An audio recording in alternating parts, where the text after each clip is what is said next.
Hey, how's it going? My name is Reece. In this video, I'm going to be going over how we close SMMA clients over Messenger. And particularly what I want to be introducing to you, if you're not familiar already, is with something called the SPIN framework. So I'm going to go ahead and get into that. Before I do, if you're unfamiliar with myself, my name is Reece Moss. I'm the founder of HPA Media, which is a six-figure advertising agency for women's high-ticket fashion brands.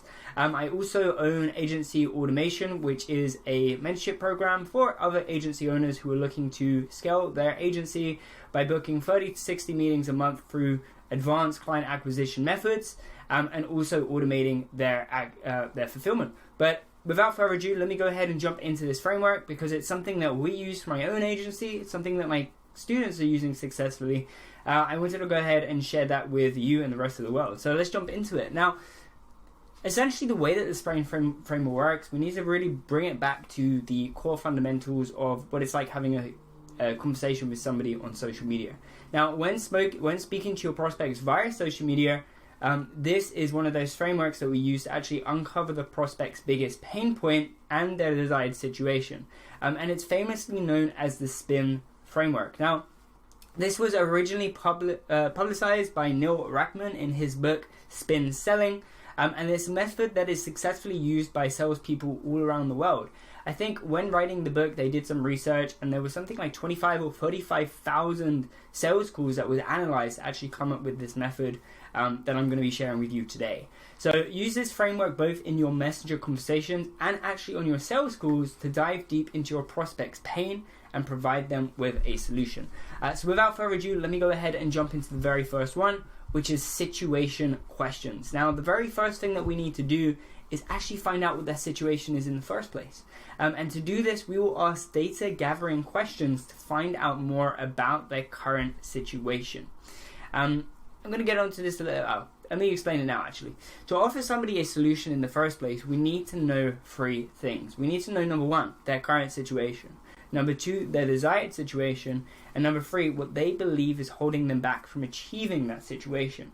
If we know that they're at point A currently and they want to get to point B, our job is to find out what's stopping them from getting there and then kind of give it to them. So at this stage, we're just finding out about their situations. We're going to ask questions such as, what are you doing at the moment to get more sales? Or what are you doing at the moment? What's your current marketing strategy look like? What does that look like? Or if you're working with a dental practice, how are you driving the new patients in at the moment? What are you doing to get new patients in the door? It's just situational questions. It's nothing too invasive. We're not asking anything too crazy. We're just asking them, they're kind of like, what is the current situation without saying it like that. We're showing that we actually know their niche in the first place, and we're asking something a little bit more catered to them. What does your current marketing strategy look like? How are you currently getting sales for your fashion brand? How are you currently getting patients for your dental clinic? That type of thing. And most people get stuck here. Find the situation and move on. Don't get stuck asking situation question after situation question, because it gets really, really boring. And rightly so, they will just ghost you. They won't respond in the chat because you're just there like, oh, so, what do your sales look like at the moment?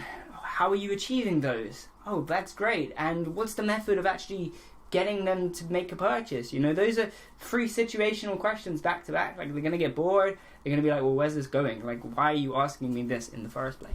So the very second thing that we're going to do after we find the situation question and we find out where their situation is, their current situation, is we're going to go on to problem question. Now, this is pretty simple. It's in the name. We're going to find out what their problem is. And here, specifically, what we want to do is find out what their problem is and what is actually holding them back. So it's going to be one of the two things. It's either going to be, I have an active problem at the moment, or it's going to be, I don't know what I need to get to that next stage. I have something that's holding me back to get to the next stage. So, for the dental practice, right? Their current situation, we've already got that figured out. Their problem is that they don't have a consistent way of getting patients. Maybe they're just using word of mouth, for example. So it's the same issue that real estate realtors and real estate agents can run into as well, where they're working from word of mouth. They don't have any advertising going on. They don't have a consistent way of generating their own patients. It's just kind of off the fly. It's like now and again, I'll get something in, right?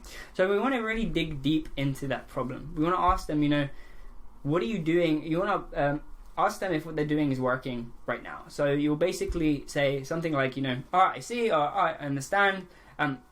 How is that working for you? So if you say, what does your current marketing strategy look like? That's your situation question. And then they say, well, right now we're relying on word of mouth, and we have a couple of referral partners, right? You will say, okay, how is that working for you?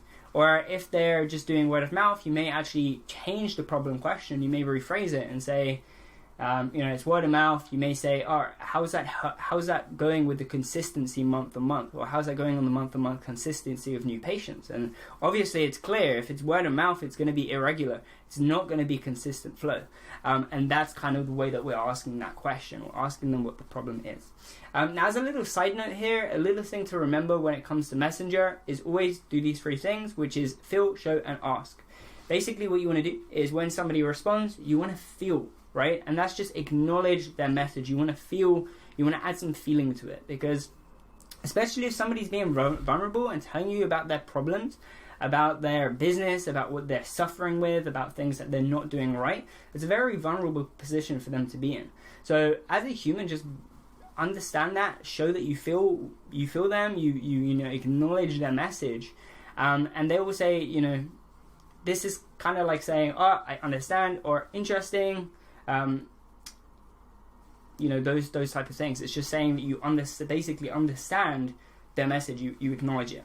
And the next is show, and this is where you actually show that you understand them, but you understand and know the subject. So I'll give an example of feel, show, ask together in a second, but that's kind of that. And then ask is just you're asking a question relating to the message. So if somebody says, right now we're doing word of mouth, you will say, I understand, or I see. And then you'll do a show. So it's just like, I see. I also we have a client that used to work strictly on word of mouth. And then, when we set up the marketing thing, it kind of changed for them. And then, you ask a question about that. So you go from there. Okay? Let's go ahead and move on. So now at this point, this is where most people kind of get stuck and they don't really know how to continue. They've gone through the situation questions. They've gone through the problem question. They've dug deep into the problem. And that's really what we're doing here, is just kind of finding out what the problem is actually before we dug deep into it. So we're just finding out what the problem is. But this is where the second half of the framework really, really comes into it. So the third phase is the implication question. Now, what we want to do at this stage is just find out how the problem is affecting them. At this point, we know their current situation, we know their problem, and now we're going to dig deep into why that problem is there in the first place. So when they state their problem, we want to dig deeper and kind of widen the gap. It's a phrase that a lot of salespeople use. They're like, okay, find the gap, and then kind of spread that open, like widen that gap. And that's basically what we're doing here. Ideally, we don't want to state the implication yourself. You want to actually let them come to the conclusion themselves that there is in fact a problem, and the implication of the problem is affecting their growth. So you want to ask questions such as, what effect is this problem having on your business? Or how is this affecting your sales? And obviously you would ask that if their desired result is more sales, which in most cases it is. If somebody says, their current situation is, we're doing this marketing strategy, it's generate inconsistent sales, then you're going to dig deep into that. How is the inconsistent sales affecting the business? How is that affecting the goals that you've got for the year? You're going to kind of go over that.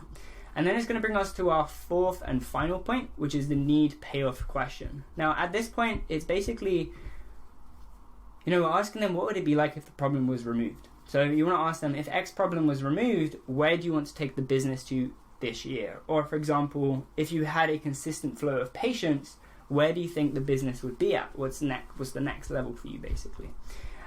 Or, how do you think a more consistent marketing strategy would work for the business?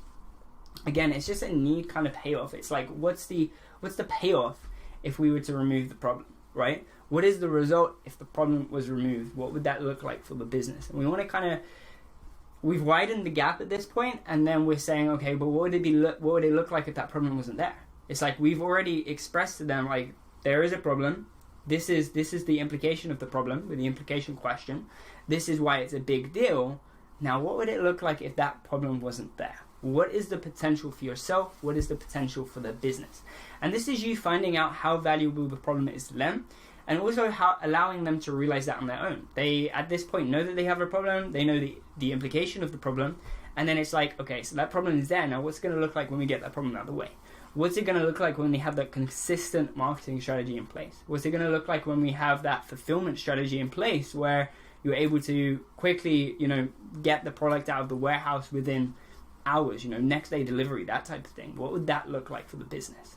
And then once we've gone through this spin framework, what we want to do then is basically get them on the call. We want to offer them a solution, offer them a life jacket. I use a pretty crazy analogy here, but if somebody's floating in the ocean, like drowning pretty much, and you've got life jackets, it's like at this point we're giving them the life jacket. They've shared that there's a problem. They know that they're in a problem situation. They know that they're not where they want to be.